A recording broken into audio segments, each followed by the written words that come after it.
A June full moon is glowing upon this reef in the middle of the Pacific Ocean. Beneath the surface, 17,000 camouflaged groupers dart about in the cloudy water. What you're witnessing is, in fact, an underwater orgy turned feeding frenzy. The water is hazy because groupers are ejecting sperm and eggs in dense clouds. This spawning behavior happens during full and new moons, when strong tidal currents carry the fertilized eggs away from corals and other voracious predators on the reef. An orgy might seem like a rather flamboyant way to breed, but sex in the sea is a surprisingly inventive affair. In fact, most of those voracious corals use male and female sex organs at the same time. Corals also have mass spawning episodes, but they release buoyant bundles of eggs and sperm all at once. This happens around half moons, when weaker tides calm the water's surface, creating the perfect conditions for their sex cells to couple up.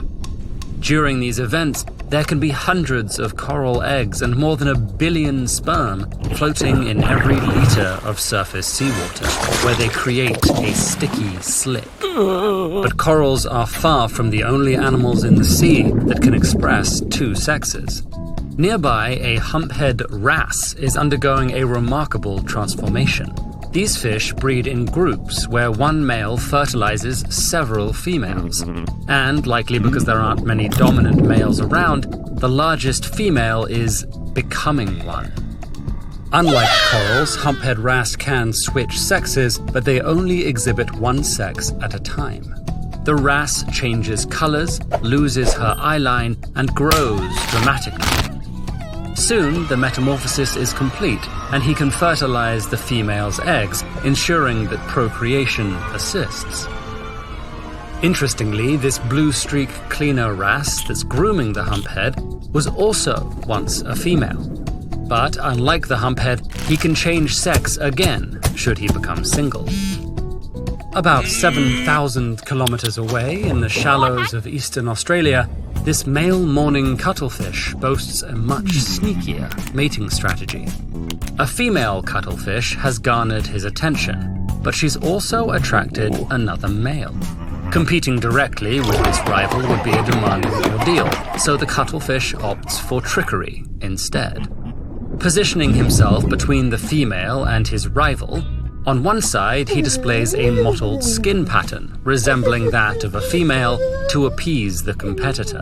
On the other, he flashes a shimmering courtship display at the female and covertly passes her parcels of sperm. This duplicitous strategy allows the male to reproduce without putting up a fight.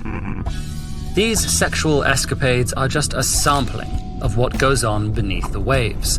The striking diversity of sex in the sea is partially enabled by water's unique physical properties.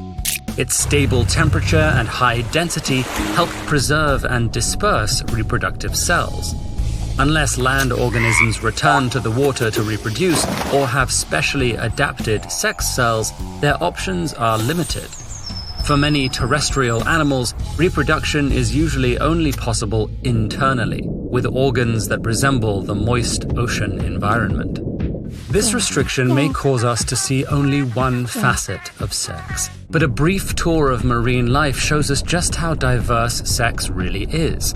It does not always involve strictly female and male individuals with differently sized sex cells that fuse internally. Many algae, for example, have sex cells that are indistinguishable in size. Some animals are both male and female, while others change sex. A large proportion of organisms don't need to touch each other to reproduce. And thousands of animals, from blue streak cleaner wrasse to Humboldt squid, participate in same-sex sexual behavior.